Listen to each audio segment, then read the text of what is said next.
Marshmallow Fanboy back with another video review, this time on Haunt from Spawn. No series attached, but McFarlane Toys released a bunch of figures that weren't necessarily matching one another. They were all sort of individual and didn't sort of belong to any set. Haunt was a series that came out about 10 years ago. And at the time, it was big news because it was Robert Kirkman teaming up with Ryan Ottley, who did Invincible, and Greg Capullo was doing the I think Ryan Ottley was doing the pencils. Greg Capullo was handling breakdowns, I think, and then I think Todd McFarlane himself was inking the book for at least the first couple of issues. I only got the first couple of issues, and I sort of fell away. I have pleasant memories of Haunt. I didn't dislike the book. I think that I probably would have gotten it if it had a trade paperback. And as I say that out loud, it's possible that it got a trade paperback, and I said no to that too. It was a decade ago or more, and I don't super remember what happened. So the package art on the side makes me think that maybe that's Greg Capullo with McFarlane inks. Maybe Ryan Ottley did the breakdowns or something. Or maybe Ryan Ottley co-wrote. I know it was the four of them. I just can't remember in what order they did things. So really nice art on the back. McFarlane can kind of do anything he wants with his characters, like make them kind of bloody on the outside, or put in guns, or Haunt's not a gun guy, but he can absolutely do all of that stuff. Missed a pretty good opportunity. I don't think there's a comic book in there, and people wouldn't necessarily know the Haunt.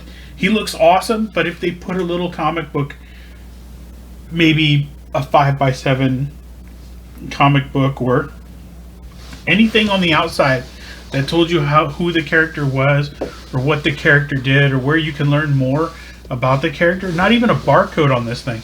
This is a McFarlane owned character. This is a character that he controls, and he's done a pretty poor job of promoting on this one. He makes the best figures, some of the best figures, and he doesn't promote well. And this is a really good opportunity for him to promote that character and promote his line. I love the background, the green flames, but of course the action figure or the figure stand is attached to that background, so that's just going to tear that background anyway. But it would have been cool to have a background that I could have kept in that green, the green power that Spawn has, that's finite, would have been a super cool background for Haunt, because of course he's just black, white, and gray with a little skin under the mask, but that green would have really set it off. Would have looked nice in a display. So that's enough of that. Haunt is a cool character. I dig him. Let's open him up and take a closer look. All right, now that we've got Haunt out of the box, let's take a closer look. First, he's got alternate hands. They were it's hard to tell which one's left or right, so I had to kind of feel it out. The thumb seems to be sort of this curled appendage. I'm not super sure, but they look good when you put them on. I should have kept them on. There was a tendril in there, and I couldn't figure out if the tendril was for attaching to his hand or wrapping around something. It didn't seem like it. So I put it in his hand and kind of wrapped it around his shoulders. But there's kind of a tendril effect. I wasn't really sure what to do with. I'm not really sure. It should be coming out of his back or something. It seemed like there was maybe a port. There's nothing on his back, I don't think. No, nothing on his back. He has this cool sort of swampy thing that looked good in front of him, that sort of blocks the display. This kind of piece would be cool for Green Lanterns and for any figure where you wanted to hide the base of it a little bit. That's really nice. There's a looks like there's a peg in there. It looks like you could put the character. Oh, I see. It's supposed to be behind him. So the peg is on the back of it, and the peg is on the back of the foot.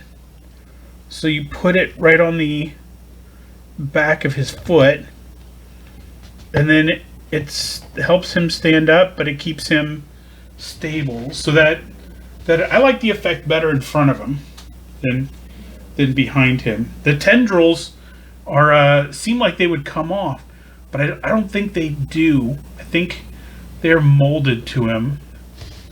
Of course, sort of the wall of the effect is nice. The tendril moves, so it kind of flexes, but doesn't really move off.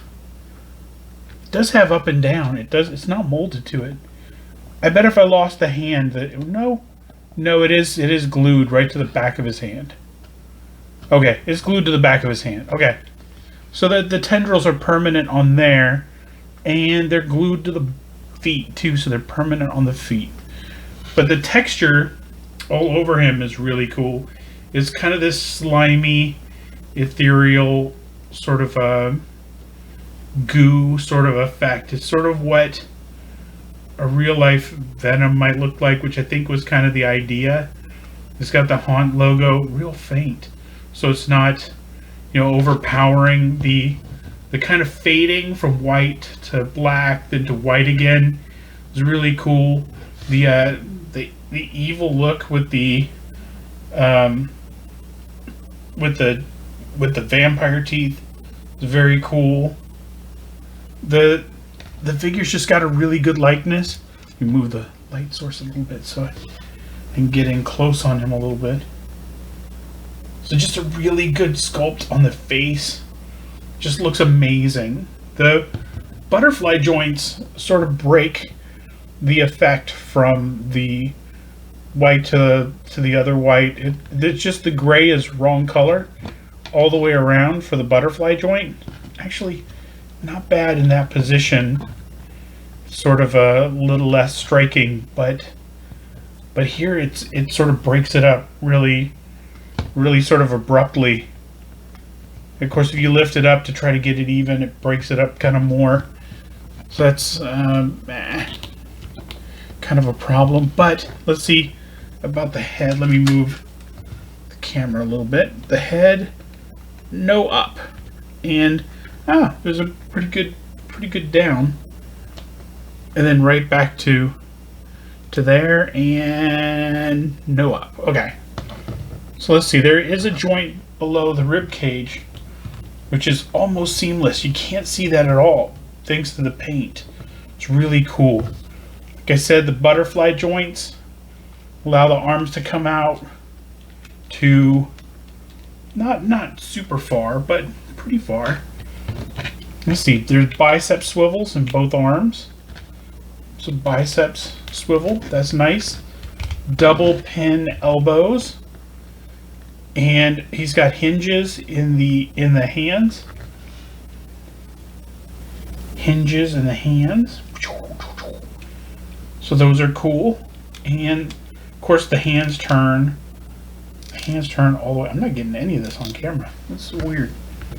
Let's see. I can move the camera a little bit closer. Maybe. Oh, that makes it worse. Okay. So there we go. Okay. So let's see. There's a twist here. You can twist him at the joint below the rib cage or right at the waist. He twists either way. It's got the same setup as usual McFarlane figures. It's not a ball joint, but I don't know what that is. It works so well. It's like a hinge and swivel, or just a hinge maybe. But the legs kind of come up. This is a hinge and swivel. I don't know. No thigh swivel to it, so you're not going to get that. Double knees, and he can kick his own butt. Nicely done. Haunt also has, see, the feet that have a hinge. You can do a tiptoe, can straighten that out. You can also, I don't think you can. I don't think there's any. Yeah, there's a little bit of swivel. Oh, the foot twists. Okay, so you don't really need the hinge rocker. And toe joint. Bang. Toe joint. So this figure, I didn't collect the comic for very long. And it kind of went away and sort of went away permanently, which I don't know if he's part of Scorched or anything else. Maybe he's made a comic book reappearance. I think he was a Spawn character, or like a supporting character in Spawn. But I haven't heard anything from this guy in years. I think his series was only out for a year or two and then sort of disappeared. But you know, I have good memories. I think it's a cool character, and I think it's a cool addition to the collection. I like Haunt a lot in this form, and I will pose him with other Spawn figures.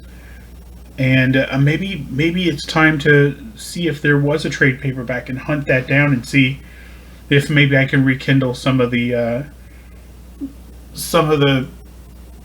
interest in the character for myself. So until next time, enjoy your toys.